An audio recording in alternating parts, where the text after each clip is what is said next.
Welcome, everybody, and thank you so much for joining us tonight for the Anger of Grief. As Christine said, this is a three-part series, and this is the last of three parts. We have been recording each program, so we'll be sure to put that link in the chat after I'm done talking. And if you'd like to see any of the prior programs or watch tonight's program again, you can visit us on our YouTube page and watch it again, take notes, share it with friends, whatever feels right. My name is Elijah Marquez, and I'm the Community Education Manager at Mission Hospice and Home Care. And I am very proud to present tonight's partners who are collaborating to bring this program to all of you. That is Kitchen Table Conversations, the California Hospice Network, YOLO Cares, Mission Hospice and Home Care, and last but not least, the Hospice of Santa Cruz County. And I will, again, I'll put a lot of links throughout tonight. Anytime something's brought up, I'll be sure to type it in the chat here. But I will link to all of tonight's partners. We all offer some really special community education and programming. So if that's of any interest to you, you could visit all of our websites to learn more. And we have two facilitators for tonight's program. We've got Christine and Garrick, who should be up on your screen. Garrick Colwell is the president and CEO of Kitchen Table Conversations. He's been a hospice volunteer, originally starting at Mission Hospice in 1987. He's a certified grief educator by David Kessler at grief.com and holds a death and grief studies certification from the Center for Loss and Life Transition. And that's under the direction of Dr. Alan Wolfelt, who tonight's program is based on his book, and Garrick will talk more about that. Garrick will lead us in the first hour and a half, roughly, workshop, which will be on the anger of grief. And then our second facilitator, Christine, will jump on in at that point. Christine is the bereavement manager at Mission Hospice and Home Care. She's a licensed clinical social worker specializing in grief and loss, and she has more than 2 decades of experience in the hospice space. So both of your presenters today are armed to answer any question that you could possibly have. And Christine will actually be joining Garrick the last half hour to join in a Q&A and processing session, just to kind of talk through the different emotions and thoughts that tonight's program may have brought up. Last but not least, if you have any questions or comments, put them in the chat. I'm happy to read them aloud. You're also welcome to raise your hand about if you're on video, or use the raise hand emoji, and our facilitators will call on you when they're at a good stopping point. And if you want to share any questions confidentially as well, you can send those right to me personally, and I'm happy to read those aloud without mentioning any names. And without further ado, I'm happy to pass the mic over to Garrick. Well, welcome everyone. It's good to be here. Thank you for taking time to share your thoughts and feelings and around this topic of the anger of grief. What we're going to talk about tonight is based upon, it comes from the book written by Dr. Alan Wolfelt called The Anger of Grief, How to Understand, Embrace, and Restoratively Express Explosive Emotions After Loss. We know full well that anger is one of those things we don't talk much about to begin with, much less talk about it when it relates to a loss that we're experiencing. So I appreciate you all being here. I'm going to dive in with a set of slides, which are going to be available to you if you like. Elijah will have them available to you, send them to you a link that'll give you a PDF file that you can actually utilize later on for reference and go back to and do some research if you want to, and say a lot of what we're talking about today may apply to you, may not apply to you. Take what works for you and leave the rest. Come back to it if you like. If there's something you want to investigate or you want to dive into more, that's what the slides are there for, and there are live links. The way we're structuring the time together, I'll share with you our agenda, but the fundamental structure is around a little bit of grief education, because the feeling is that we live in a grief illiterate society. And as a result, it's important for us to lay a foundation in some kind of a common language by taking from this body of knowledge we call grief and mourning, and be able to start to share and start to speak kind of a similar language. So we're going to do that at the beginning, and then we'll dive into the topic in greater detail around grief and anger, and where that shows up, how that shows up, why that shows up, and what we can do to restoratively express how it is that we feel when it comes to this big emotion we call anger. So I'm going to share with you some slides now, and I'm going to go through and let's see here. Let me go through and get these slides on the screen. And I'm going to give you a little bit of my background so you know what context I'm speaking to you from. And that way you'll know who this crazy person is that said, hey, let's talk about this topic, this crazy topic that we don't talk much about. My background, as Elijah mentioned, I started off my hospice career in 1987 as a volunteer in Mission Hospice when I lived in Palo Alto. I've also served as a hospice and a hospital chaplain as a volunteer. I do grief support work, group facilitation work on a weekly basis. I also do an end-of-life planning and advanced care planning educator. Today, I just did a 5-hour webinar workshop, in-person workshop on the topic of advanced care planning. So it's a very important part of the offering that we do through our nonprofit Kitchen Table Conversations. I'm a grief educator and also a patient advocate. So my educational background in this area has to do with being a facilitator instructor for Respecting Choices, which is an advanced care planning process of learning how to have the conversation in the environment with patients in the hospital setting. Also, as mentioned, grief educator through David Kessler, also a certified grief recovery specialist from GRM Institute. And then also I study with Dr. Alan Wolfelt. I study with him on a regular basis and really do support his work. And that's why I base these webinars on his work, because it gives you a context in which you can go back to and dive deeper into the material. So this is going to be a highlight of what he talks about in his book, The Anger of Grief, How to Understand, Embrace, and Restoratively Express Explosive Emotions After Loss. My loss history includes 2 miscarriages. And oftentimes men are not asked about how it impacts them, but there were 7 pregnancies, 5 live births, and 2 miscarriages. And so it does affect us. And it's something that I want to make sure that we talk about and make sure there's an opportunity to invite you into the conversation around miscarriage and how men feel about it. So that's why it's on this loss history. Been divorced. I come to you tonight as a widower. My late wife Kinsel and I were married on November the 1st of 2014, and 22 days later received a diagnosis of metastatic melanoma with less than 6 months to live.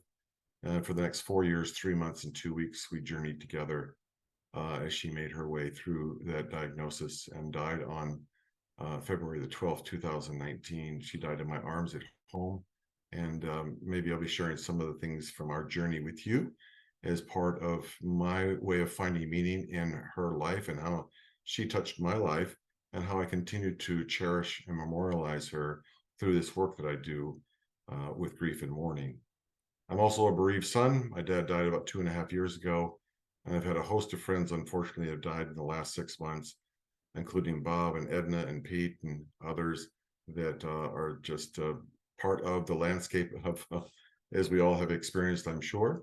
So that gives you some perspective on how I'm able to become, what I'm going to share with you comes from this context of my loss history.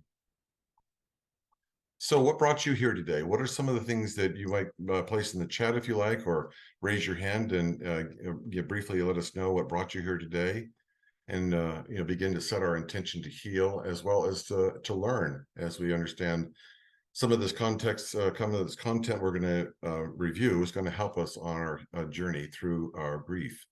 So if you'd like in the chat, just share with us, what it is that you want to make sure that we cover.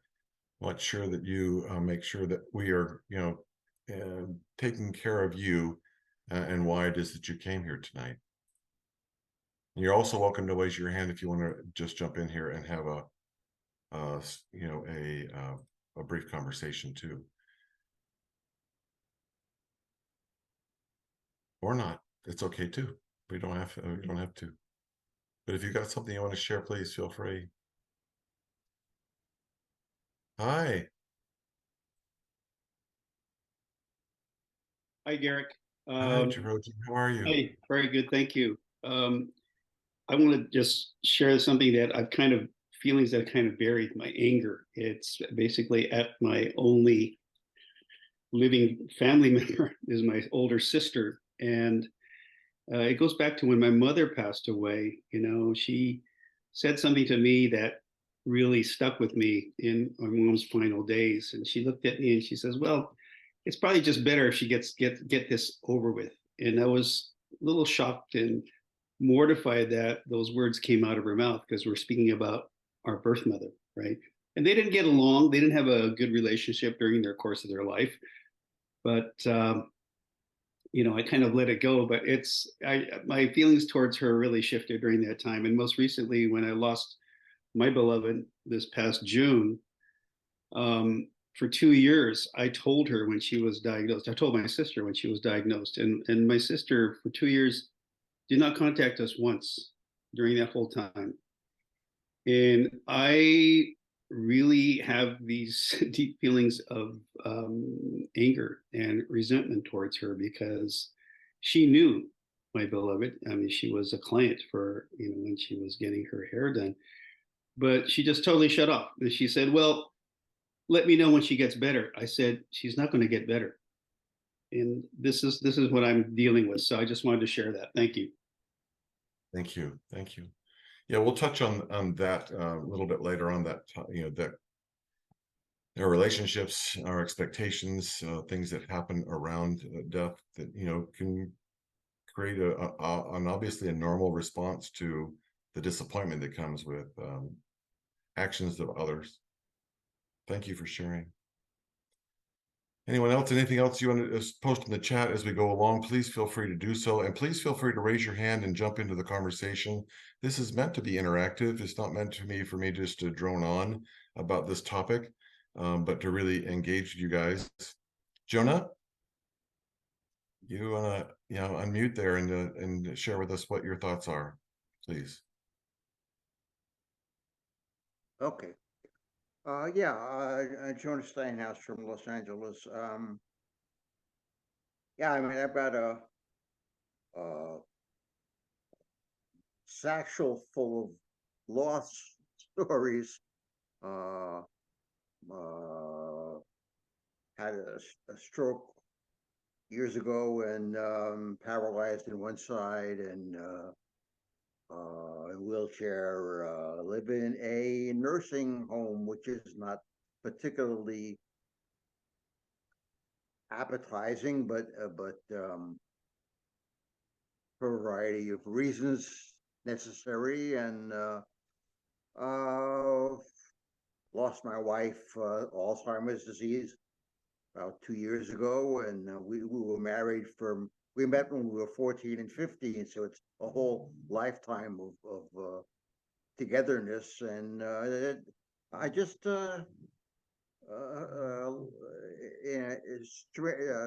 loss has been a unwelcome friend of mine for a long time, and this is just a good place to say that and not have to be hiding because nobody wants to talk about it, so I'm comfortable here. That's why I'm here. Well, it's good to hear. Thank you for sharing. I'm glad you feel safe to be able to share what's on your heart. So Lisa says, I'd like to try and learn ways to help process and let go of the anger I have. We will talk about that. Absolutely. I think I've been afraid of to let go in fear of losing my loved ones on another level. If that makes sense at all. Yeah, it does. It makes sense a great deal. And perhaps during our time with Christina, we'll be able to talk more deeply about that as well. But we'll talk about expression of these big emotions, because they're big emotions. They're big emotions. And oftentimes, they're kind of scary, and they can be scary. And that's understandably so, a very natural and normal response to grief. So let's dive back into the slides and continue our conversation and see what we have in store. So what we're going to cover today is the grief and how it affects your life, how you help a grieving friend. That'll also help you understand how it is that you might want to be supported in this process of your grief journey. Anger is a social stigma and how it can be harmful, overcoming the social stigma, and what do we do about that? There's going to be a writing exercise for you to engage in if you'd like. The explosive emotions, what they look like, the essential truth about explosive emotions, and which is very important to understand, because that kind of gives us a footing into this world of how we begin to find how we're going to express them. Grief mourning and explosive emotions and what that looks like also. Healing, what healing looks like, And then restoratively expressing your anger and using I statements, setting your intention, and writing another writing exercise, the power of the pause, making restorative expression a habit, and then a final word from Dr. Wolfelt. So let's dive in. Grief and how it affects your life. This is a kind of the beginning of our educational piece, kind of give you some fundamental common understandings of what it is that grief is all about, and maybe dispel some of the myths that we continue to perpetuate in our society about grief. But the most important thing I want to start off with is the fact that grief is a very somatic experience. It's physical. And there is such a thing as broken heart syndrome. It's a condition that often is brought on by stressful situations, extreme emotions. And we can see that sometimes people die of this particular syndrome. Yes, It can I'm be, going to jump in very quickly. Your slides aren't shared with us if that was your intent. But if you're just freestyling with no slides, that's okay too. there we go.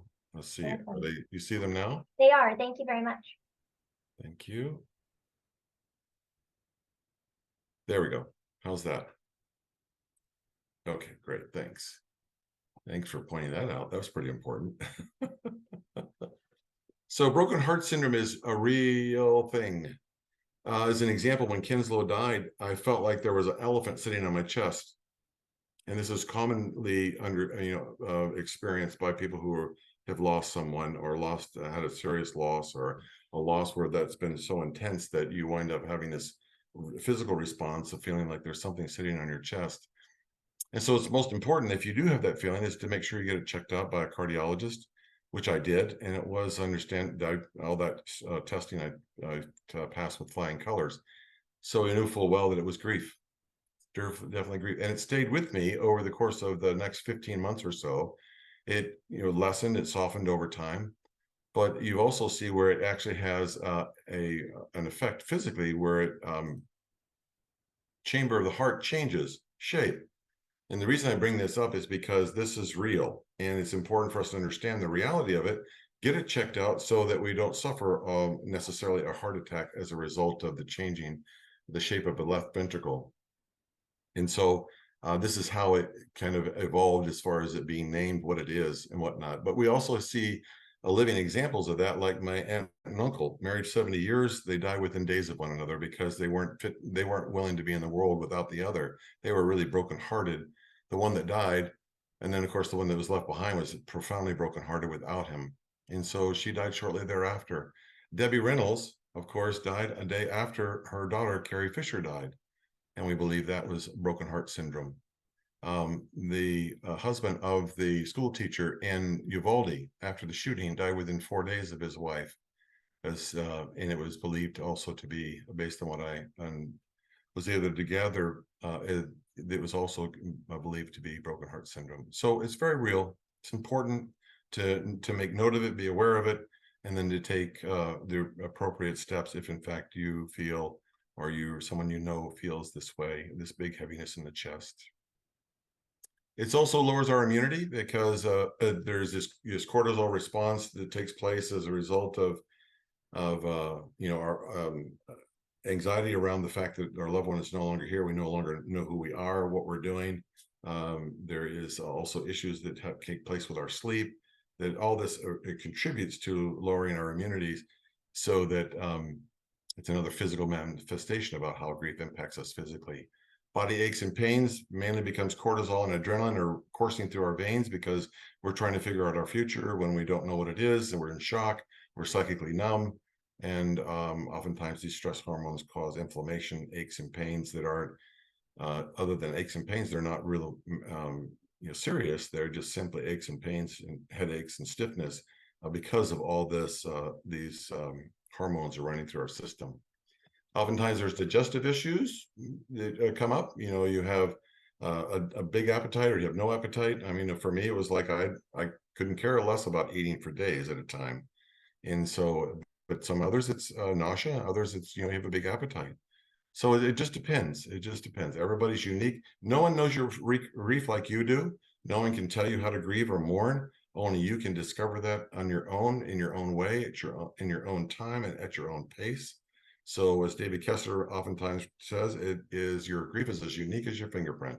So it's important to realize that that is the way the journey goes. It's a journey of the heart. It's not a journey of the mind. It's not something that you can think your way through, but it does have obviously physical impacts, emotional, spiritual, cognitive, social. Also, a big issue is sleep. It's very hard work. I mean, grief is heart work. And therefore, as heart work, it can be it's hard work, and that means that there's a lot of fatigue that goes along with it very naturally. And though I don't think I've ever felt I know I never have felt as tired as I did when I was mourning in the early months of mourning. I never felt that fatigued before. And so it's hard. It's hard work. It's important to acknowledge it. And, it's not meant to be stuffed or to swept under the rug. It's meant to be understood, and it can cause sleep problems. I mean, recently I went to a memorial service for a coworker of my girlfriend who was the husband was there holding the service, and I heard as we were talking that he wakes up every morning at 4 o'clock since she died, because she died at 4 o'clock in the morning. So his sleep pattern is disrupted as a result of that, how the grief or the loss impacted him. And so he looked pretty worn out. And this was, I think 6 weeks after her death, and he looked really very, very tired. So it's not unusual. Insomnia is part of it, can be part of it. Not everybody's the same again, but it's one of those things you have to take into consideration. If you have a tendency towards using unhealthy coping mechanisms to cope, oftentimes they will reemerge, and you'll be at risk at using them again. You also have lost self-identity. You've lost who you are. As I mentioned, Kinslow died on February the 12th of 2019, and at that moment in time, I no longer was a husband. I no longer was a caregiver. I no longer was a patient advocate. Frankly, I had no idea who I was, because that mirror that would help define who I was and was such an important part of how I lived my life was no longer physically there to reflect back to me the feedback that allowed me to understand who I was. So your self-identity is no longer what it was, and now you have to create and you have to build a new one. And so that's a very steep learning curve as well. Some of the myths and misconceptions, are about grief are important to cover here too, and to understand that grief and mourning are the same is oftentimes what people think. Sometimes I was in this class today, and one woman actually said, because we touched on grief and mourning as part of end-of-life planning, and she said, I don't even think I understood that, what mourning was. I haven't heard it in so long. And so the reason we define it this way, Dr. Wolfelt is very articulate when he talks about the difference between grief and mourning, because grief is what we feel on the inside, what we feel and think inside, and mourning is how we express those thoughts and feelings on the outside. As a matter of fact, Dr. Wolfelt reframes it as being grief, mourning is grief gone public. It's where that outer expression where we're actually talking. And the reason that expression is important is because emotions need motion. And as we give voice to those emotions, we begin the process of slowly, and over time, and again at our own pace, to begin to integrate the loss into our life. We begin to first acknowledge, and over the course of time, begin reconciliation, which is where we wind up at some point in the future. Again, at our own pace, in our own way, in our own time. So it's important to understand the difference between grief and mourning, so you understand the concept of momentum that you create through expression of those feelings that we have, and the feelings and the thoughts we have on the inside. Time heals all wounds is another myth that's important to dispel. And the point here is that it's action over time. Mourning is hard work. Mourning is a result of being intentional about what you do with your grief. And so it's action over time. When you set the intention to heal, you basically are saying, what actions do I need to take? Well, those actions are through expression, whether it's journaling, whether it's crying, whether it is doing art, movement, being in nature, reflecting, looking at albums, any one of a number of ways that you can turn your grief into mourning. These are actions that you take, and action is over time is what heals. It's not just the passage of time. Grief is linear. Now 6 stages of grief. Imagine that. David Kessler wrote a new book about 3 years ago. This fall came out called Finding Meaning, the 6th stage of grief. He and Elizabeth Kubler-Ross actually wrote the first book on grief and grieving, where they took Elizabeth Kubler-Ross's 5 stages of dying and applied them as 5 stages of grief. On the very first page of that book, you'll read where they say that it's a framework. It's not prescriptive, it is descriptive of what it is that you might experience along your grief journey. And so the idea is that we've latched onto the concept that, hey, there's stages. That must mean we can just check the list and get it done. And grief isn't a checklist item, event, or activity. It is an ongoing process. The other day, I was in a class with David Kessler, and someone asked him, says, David, you know, I've been at this grief thing. My wife died. It's been 6 months. When am I going to be done with this? When am I going to get over it? And David says, well, how long do you feel that your wife might be dead? And he said, well, I don't know. If your wife is going to be dead for a long time, you're going to be grieving for a long time. And so the point is that there is no timeline. There's Dr. Wolfelt's statement is there's no reward for speed. This isn't an activity that you accomplish and come to an end and say, I'm done. It's something that you begin to integrate into your life over the course of time, and it becomes part of your story. It becomes part of who you are, because it becomes, you know, I wouldn't be here with you today if it wasn't for the fact that I love this woman named Kenslow.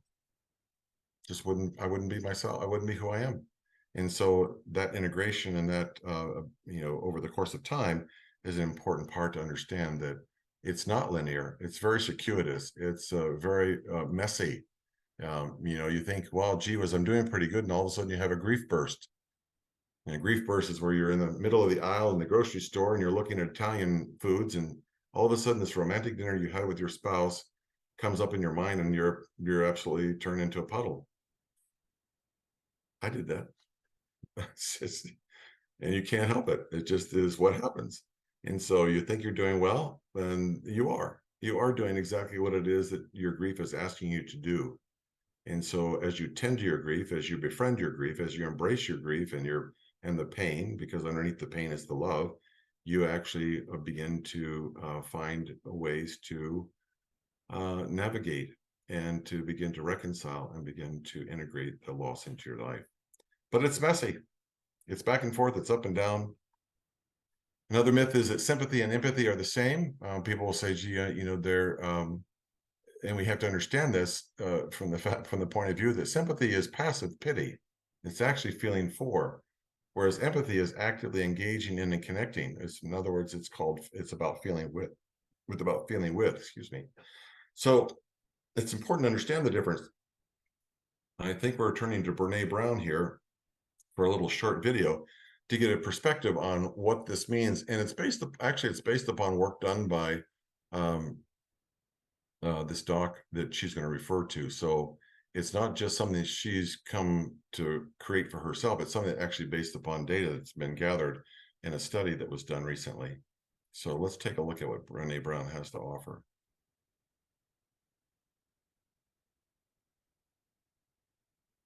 You go ahead and get this video set up correctly. Hold on.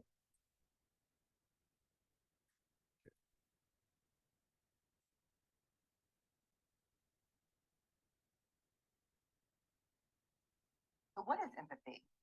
And why is it very different than sympathy? Empathy fuels connection. Sympathy drives disconnection.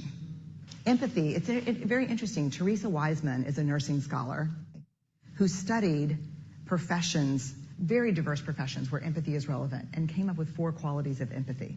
Perspective taking, the ability to take the perspective of another person or recognize their perspective as their truth. Staying out of judgment, not easy when you enjoy it as much as most of us do. Recognizing emotion in other people and then communicating that. Empathy is feeling with people. And to me, I always think of empathy as this kind of sacred space when someone's kind of in a deep hole and they shout out from the bottom and they say, I'm stuck, it's dark, I'm overwhelmed. And then we look and we say, hey, climb down. I know what it's like down here, and you're not alone. Sympathy is, ooh, it's bad, no. You want a sandwich? Empathy is a choice, and it's a vulnerable choice, because in order to connect with you, I have to connect with something in myself that knows that feeling. Rarely, if ever, does an empathic response begin with "at least." Yeah. And we do it all the time, because you know what? Someone just shared something with us that's incredibly painful, and we're trying to silver lining it. I don't think that's a verb, but I'm using it as one. We're trying to put the silver lining around it. So, I had a miscarriage. Oh, at least you know you can get pregnant. I think my marriage is falling apart. At least you have a marriage. John's getting kicked out of school. At least Sarah is an A student. But one of the things we do sometimes in the face of very difficult conversations is we try to make things better. If I share something with you that's very difficult, I'd rather you say, "I don't even know what to say right now. I'm just so glad you told me." Because the truth is, rarely can a response make something better. What makes something better is connection. There you go. The difference between sympathy and empathy.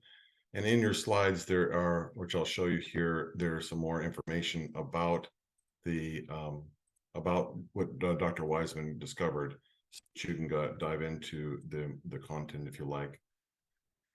In myths and misconceptions, moving on versus getting over. Everybody wants to get over it. You know, you need to get over it. It's been long enough. Aren't you dating yet? It's been a year after all. And it's like, what? And you like, people want you to get over it, the idea, and move on. The myth is, of course, the truth about that is that it's about integration and moving forward. It's not about getting over it and moving on. So the truth is, you'll never get over your grief. Instead, you'll learn to live with it. And that's really where the lesson, the hard part of it is learning to live with it and to begin to reconcile and integrate it. And this is a graphic I use to kind of exemplify and underscore this point, is that you actually grow around your grief. And your grief doesn't get smaller. It just winds up becoming something that is part of your life. And you grow around it, and you know, your patchwork heart, which is broken, as you put it back together, is actually bigger. It's filled with a greater sense of compassion and grace as a result of the experience you have with the loss of a loved one. And so, and that greater capacity that you have, you know, resides your grief, resides the sense of that loss. And also, yeah. So this graphic, I hope, is helpful in understanding that we grow around and we grow with, and it stays with us over the course of time. The reality is that you will grieve forever. Elizabeth Kubler-Ross, in her book on grief and grieving, co-author with David Kessler. You will not get over the loss. You will learn to live with it. You will heal, and you will rebuild yourself around the loss you suffered. You will not be whole again, but you will never be the same. You nor should you be the same, nor would you want to. Elizabeth Kubler-Ross.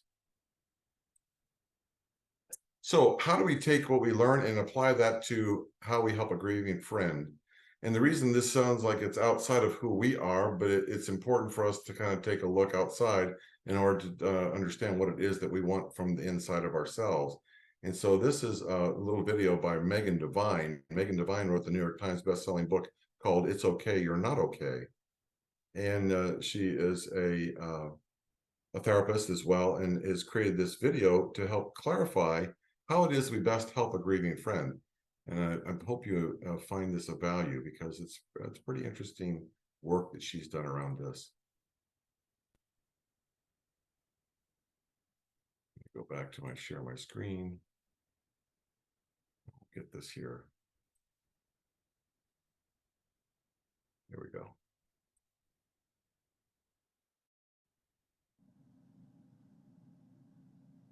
So what do we do about all the pain we see in the world?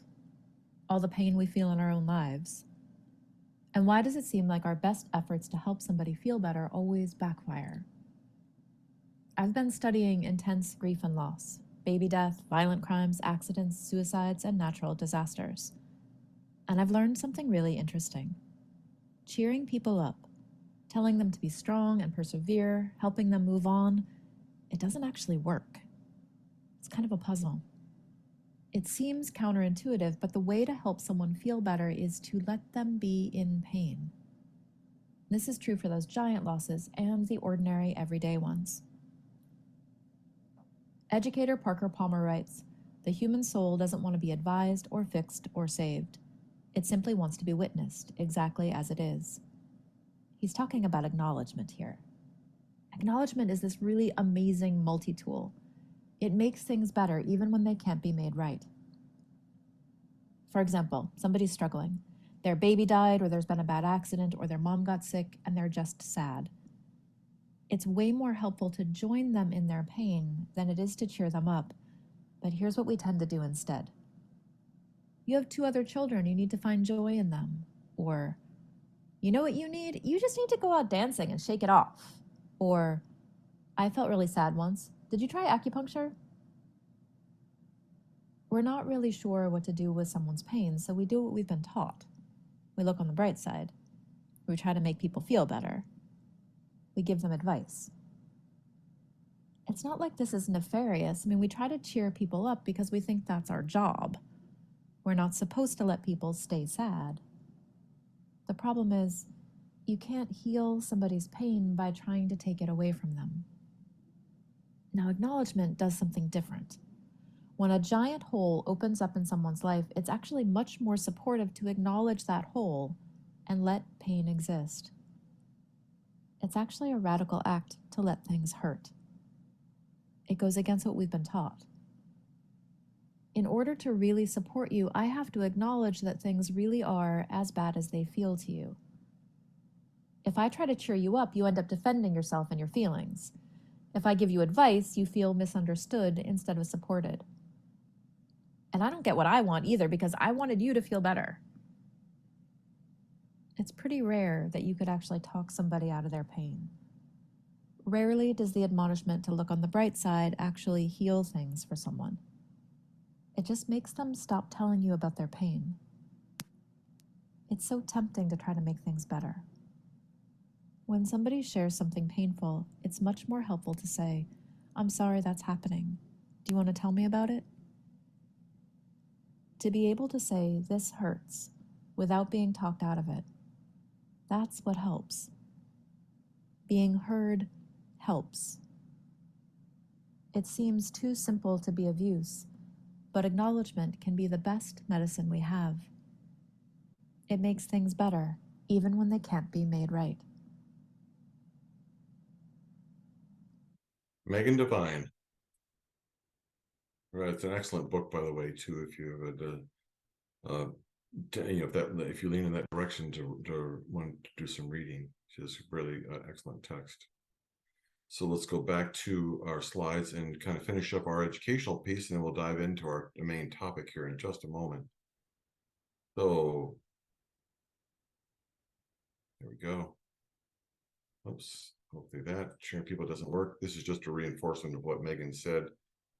You can come back to this if you like. I just love this Parker Palmer quote because it's so true. We don't want to be advised, fixed, or saved. We just want to be witnessed. And this is where David Kessler's statement comes in to be so powerful. Each person's grief is as unique as their fingerprint, but what everyone has in common is that no matter how they grieve, they share a need for their grief to be witnessed.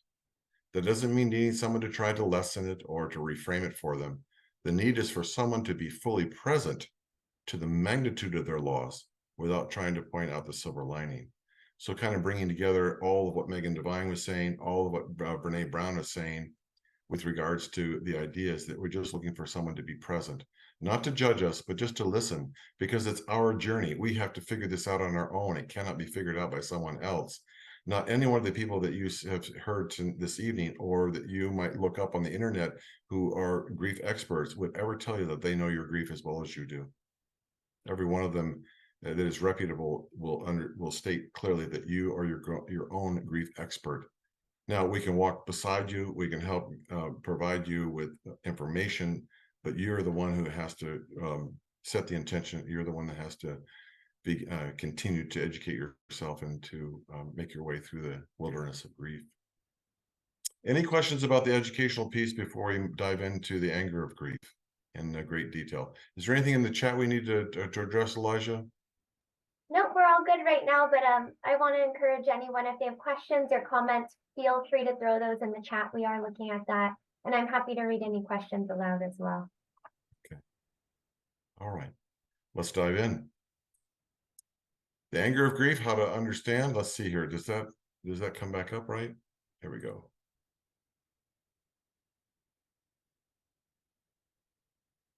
Where did it go? Nope.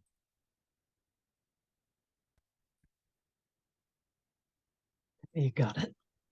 I lost my. Oh, sometimes Zoom just continues to perplex me. I don't know why, but here we are. Oops, nope, that's not what I said. Let me get out of this and go back here. Sorry for the delay here. Okay, from current slide. A human moment. Perfect. There it is. Yeah. Okay, anger can be harmful. Let's just kind of put that on the table because that's typically how we interpret anger as being harmful. Holding on to anger is like grasping a hot coal with the intent of throwing it at someone else. You're the only one who gets burned. That's how it can be harmful directly to ourselves.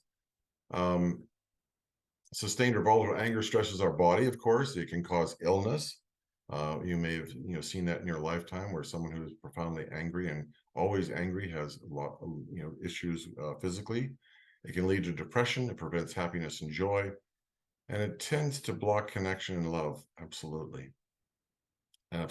So ways that anger is harmful. It's also a social stigma. All emotions are normal. While anger, rage, hate, blame, resentment, bitterness, and envy and grief are unpleasant and sometimes even scary, at the same time, they're normal in this circumstance. There's nothing wrong with you if you have these feelings. The key, of course, is when you have them, what will you do with them? But keep in mind that these are natural and normal response to loss. If this is what you're feeling, it's quite normal. And so the social stigma is that you're out of control, you're emotionally immature, you haven't got a control of what's going on in your life. And we have a tendency to shame people who are experiencing anger. And that's not helpful at all. But at the same time, that's just how we as society we condemn it because we're trying to control it, because we're concerned that anger will lead to violence. And as we've seen, it does, it can. But in this case, in the case of a loss, is that anger is a natural and human emotion. Almost everybody experiences it at some point in time. And the idea is that all emotions, including anger, are there to teach us something. They're simply emotions. What we do with them is where they get off track, or they get expressed, or they get stuffed, or somehow we are the ones that are responsible for what we do with what we are experiencing. So that consciousness, that awareness, that mindfulness is what this is about, is becoming mindful of and aware of the fact that anger is a natural and normal response. And it's trying to teach us something about the fact that, well, more than likely a boundary has been crossed. And that's what we're angry. Jump in. Jonah has a question when you're at a good stopping point.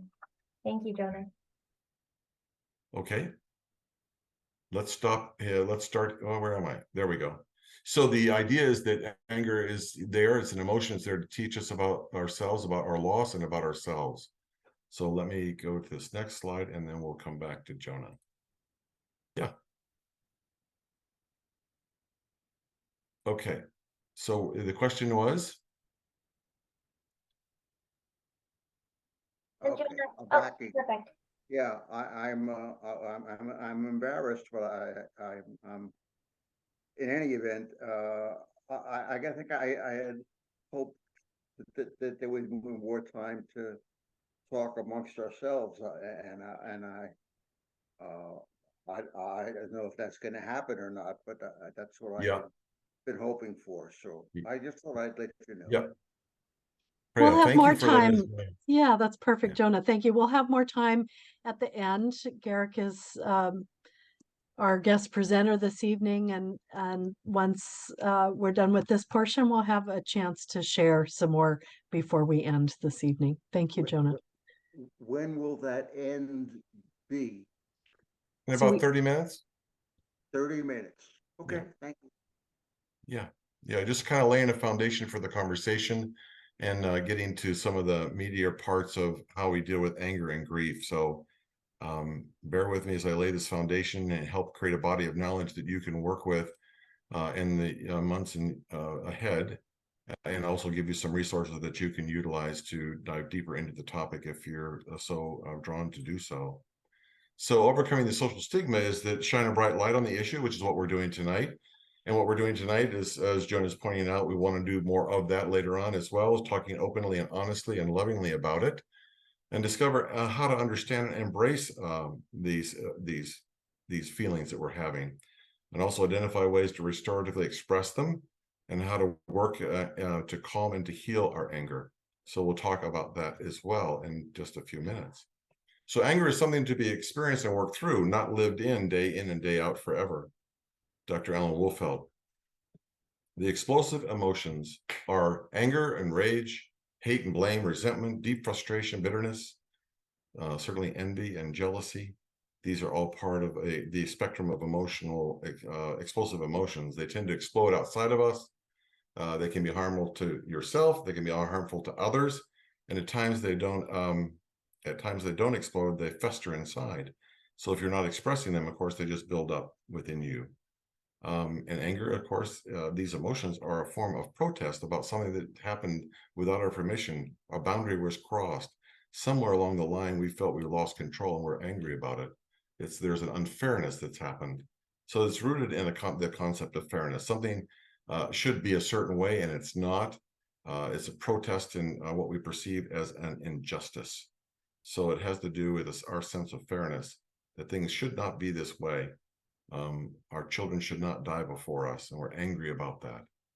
Our spouse is not supposed to die before we do, and we're angry about that. So this is kind of how we look at explosive emotions. Expectations, understanding of the social norms. As I mentioned, a child dies young, and we rage over the injustice.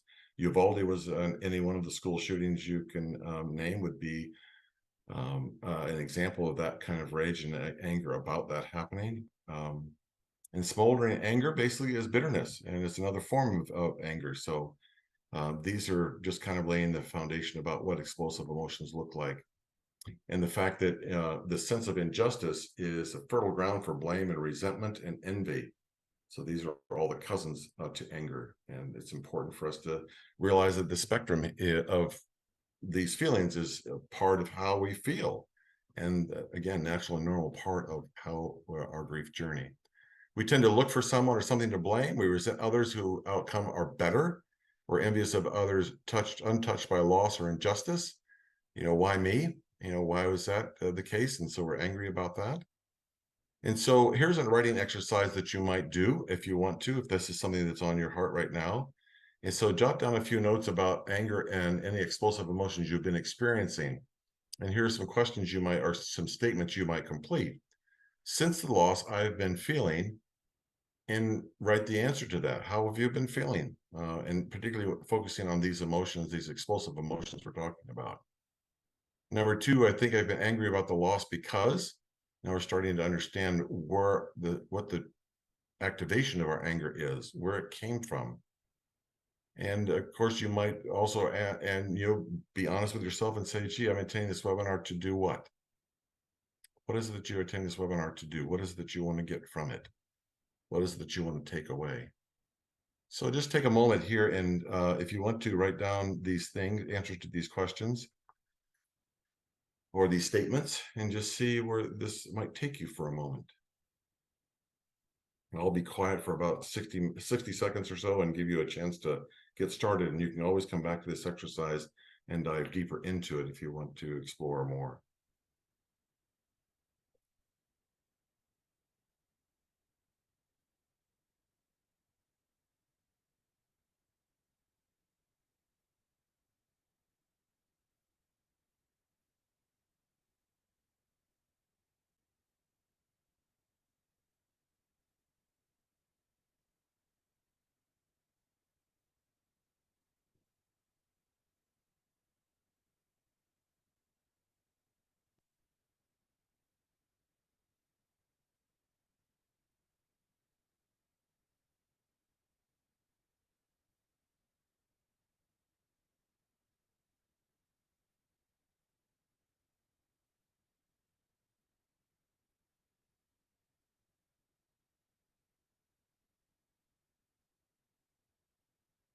Okay.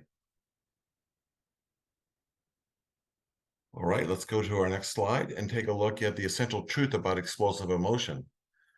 The power of constructive anger is you tend to feel active and powerful. In other words, this is what we feel when we're angry. We tend to feel we're active, we're powerful. At least we're doing something. We're not just standing there. We're bolster feelings of agency or advocacy for ourselves, and it also boosts our self-esteem. So we think we're engaged in going after the problem, what the real problem is. We're angry about it. We're going to take care of it. There's a false sense of control focused on others. It's outside of ourselves. We're trying to solve the problem. We're telling them that what they should do and how they should be.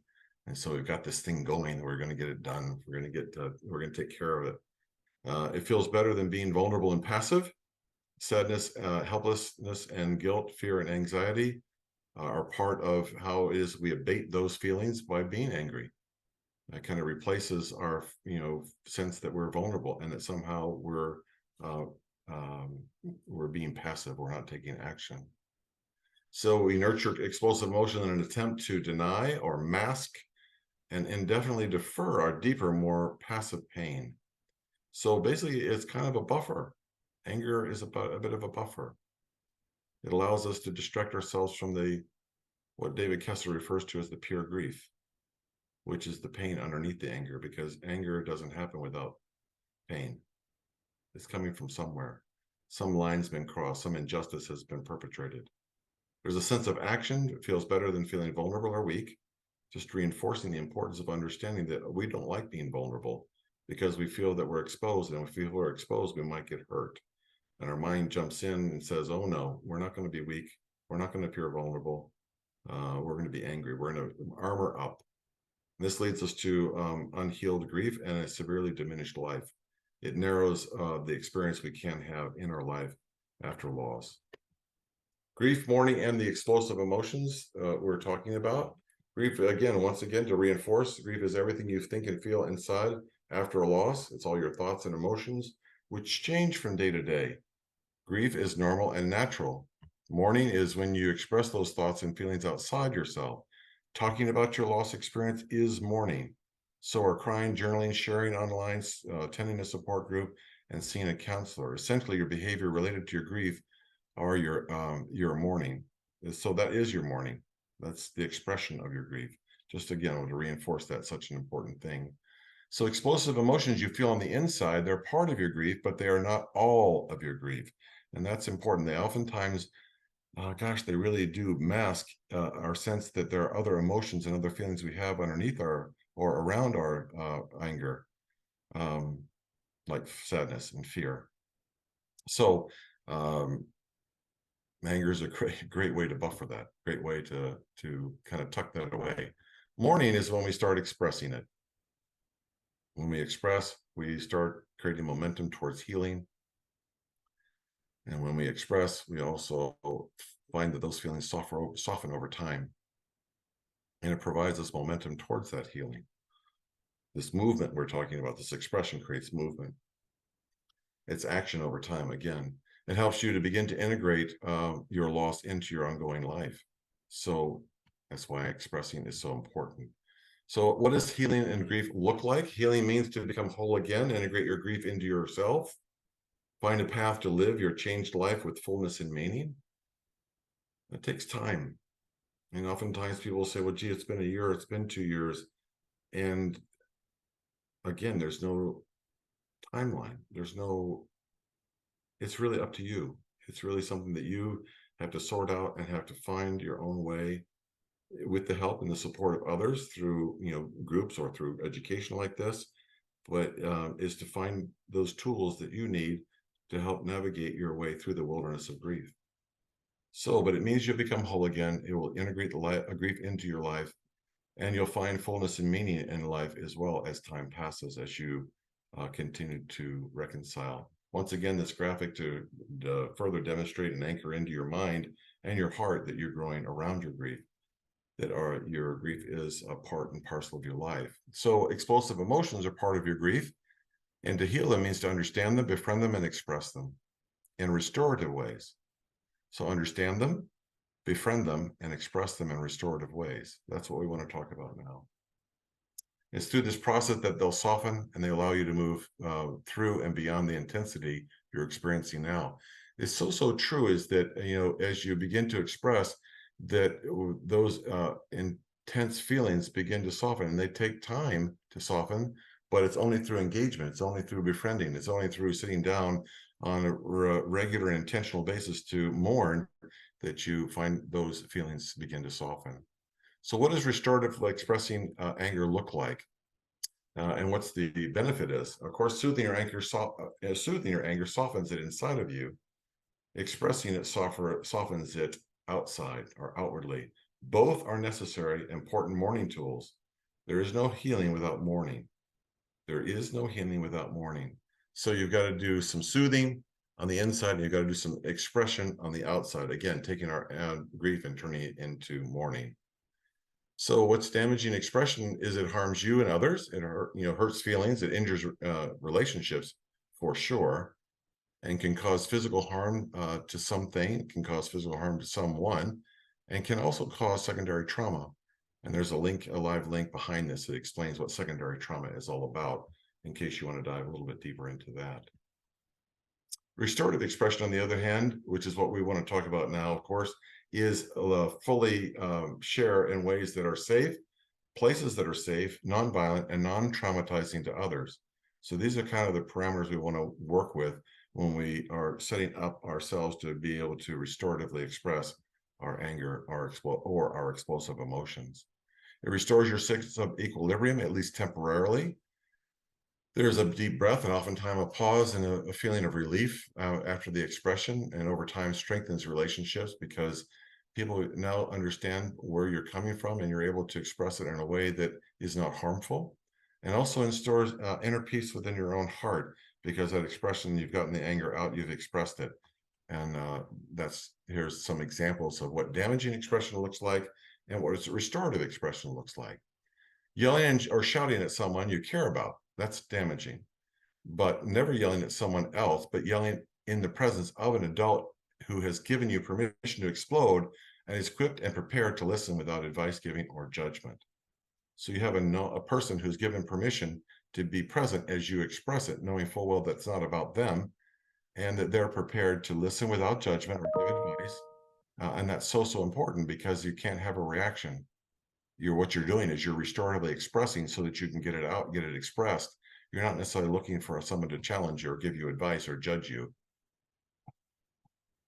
Another damaging expression is being passive aggressive with your anger, sulking, withdrawing, being silent, denying, procrastinating, using sarcasm, or what we're all very good at. I know that I've been good at it in the past, and that's gaslighting.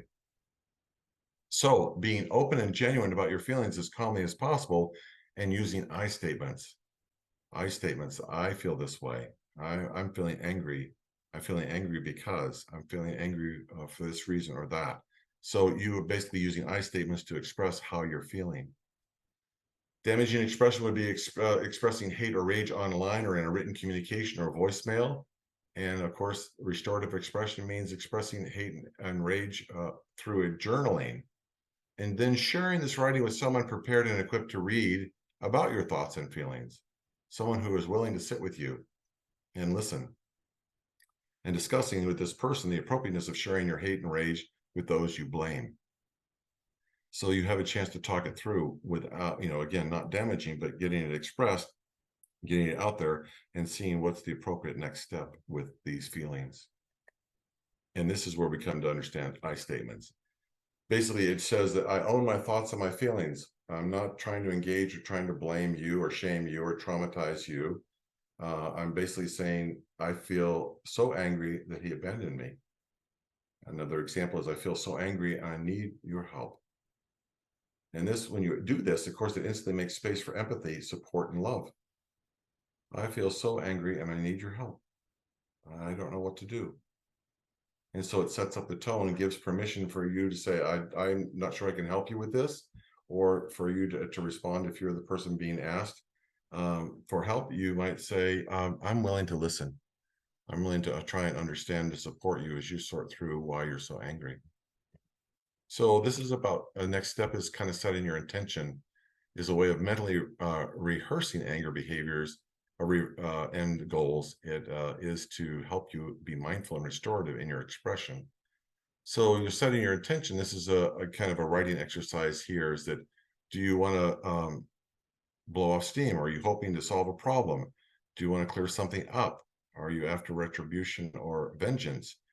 How do you want those on the receiving end of your anger to feel, and why?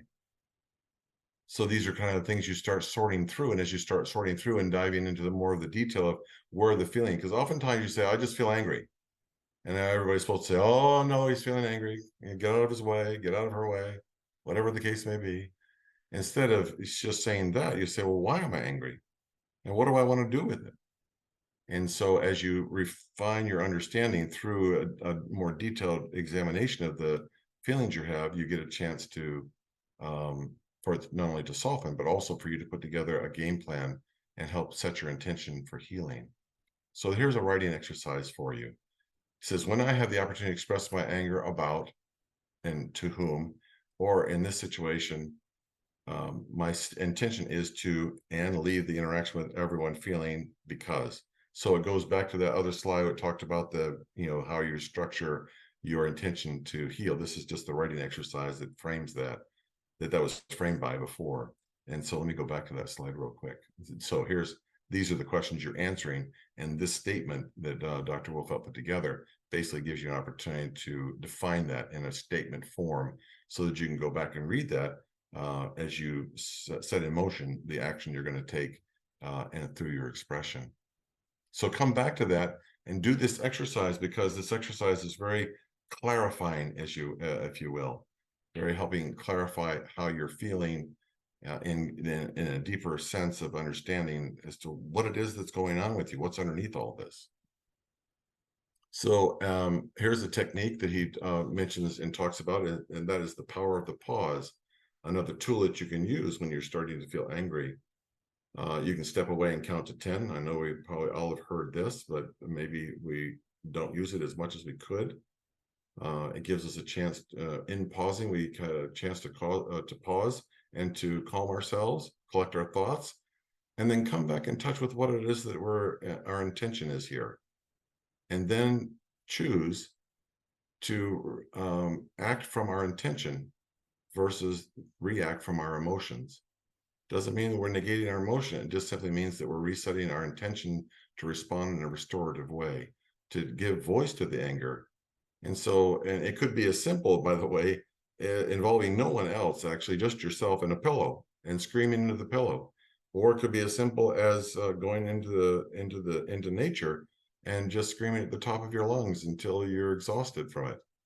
Or it could be going to the seashore and chucking rocks into the ocean. And, a friend of mine did this 10 years ago, lost both her, two of her 4 children, in just a horrific situation.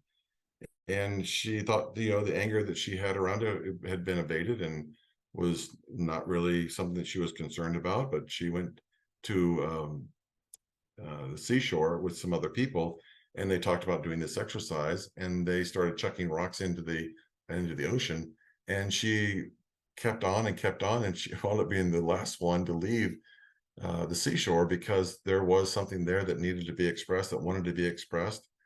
And so you find ways to do that. You may go to the batting range, you may go to the golf course, you may take a bucket of golf balls and with a driver and just whack the heck out of all of them. So whatever it is that you find that helps you express are things that are helpful to facilitate that expression. So, but this is the power of the pause. And this, again, comes back to setting your intention to express in a restorative way. It also helps you reach down to the feelings beneath the anger, gives you pause to be able to reflect on what's underneath. So that pause brings you back also to be present to what you are feeling versus projecting into the future or being reflective with the past. You acknowledge those feelings with empathy and curiosity. And whenever you feel you're judging yourself, my suggestion is you kind of consider being curious as to why. And so if you feel you're being angry and you're saying, oh, I shouldn't be angry, or I feel bad about this, You have to ask, I'm not a good person. You have to really stop judging for a moment and be curious as to why you're feeling what you're feeling.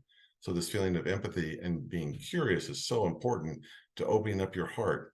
It means if you're curious, you're in a very creative place.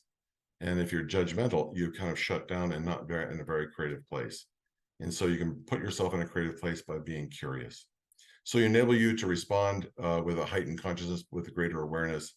The moment of pause is what this is all about. So how do you make restorative expression a habit? And of course, it's an opportunity for growth. And so Maya Angelou says, when I knew better, I did better. So part of it is releasing yourself and giving yourself permission, not only to feel what you feel, but also to realize that not to condemn yourself or judge yourself harshly about what's happened in the past, but grow from that and do better because you know better. Or Dr. Wolfelt says restorative expression of anger is a skill. So as any skill is, it takes time to practice. You get better at it with intention and practice. So keep in mind that that intention and practice are the key to developing this new skill about how we express our anger. So it takes some diligence, it takes commitment, it takes discipline to build that skill. You want to work with a counselor. You can take this book, and in this book, he's got a grief inventory score, and it gives you an opportunity to go through different categories of parts of your life and to actually take an inventory of what your level of anger is based upon what segment of your life you're looking at reviewing. And so you can use that to kind of calibrate where you are and what work then you need to do, or you may choose to do when you're looking at how you're going to restoratively express your emotions. Work with a responsible partner with mutual discussion, support, and accountability is another way that you can create a habit. Someone who is understanding of your anger and be willing to be present as you express it and be willing to support you without judging the expression as well. Daily journal is another way of a restorative expression. It's a tool for healing and growth. You express your heart's to your heart's content. You also can reflect upon those things that are make an inventory of the triggers or activators in your life that have you be angry. Your response is anger. You can log instances, and then you can calibrate where you are in, how many instances have you had in the last 30 days, and how does that compare to the previous 30 days? How are you progressing? How is it are areas that you could work on a little bit differently, a little bit more. You also can record questions in your journal. You can list soothing techniques so you can come back to them when you may be forgetting because of the intensity of what you're feeling. You can make notes of restorative expression attempts, how that went, so that you can see I am making progress, I am engaging, I'm intentionally outlining what I need to do, and I'm trying these different exercises. And you can also track healing and growth progress. So daily journaling or journaling on a regular basis is a very important part of restorative expression and developing that restorative expression habit. Again, building that skill, building that muscle because you continue to use it. Those closest to you, let them know you're struggling. Be honest with them, be transparent, be vulnerable, ask them for their support as you explore your anger. And then as you go, basically share your insights as you grow to better understand it. Share it with those that you love. Share it with those who are there to walk with you along your journey. And again, that kind of anchors in and creates a more automatic response. You're developing a habit, if you will, of restorative expression. Those closest to you, be honest and open. Of course, that helps you heal. It helps you be in touch with those emotions that you're having around the anger, and helps them empathize, gives them an opportunity to see you in a more intimate way, and also see that you're being vulnerable and being honest with yourself as you make your way through this part of your journey. And if you've traumatized someone with your anger, let them know that you're aware that you're of your anger, and you are working on moving through it and beyond it. Make a repair. And so that they can see that you acknowledge what it is, the impact your anger has had on them. Final word. This is Dr. Wolfelt's final word when it comes to restoratively expressing these explosive emotions. Grief marked by anger is often the result of an unfair loss. Of course, your anger is justified. It's not saying that it's not justified. That's important to hear. However, it's your responsibility to work on it. It's your responsibility to understand your anger, to embrace your anger, and to then learn how to restoratively express your anger. And you are the one who, and the only one that actually can take that responsibility and develop an action plan. An action plan where you're going through evaluating how it is that you're going to begin to learn how to restoratively express your anger. So for yourself and for people in your life, you have the obligation to move through and beyond your anger. Life is precious and short. Beyond the early months or years of grief, every extra day spent in anger is a day you're not living and loving fully.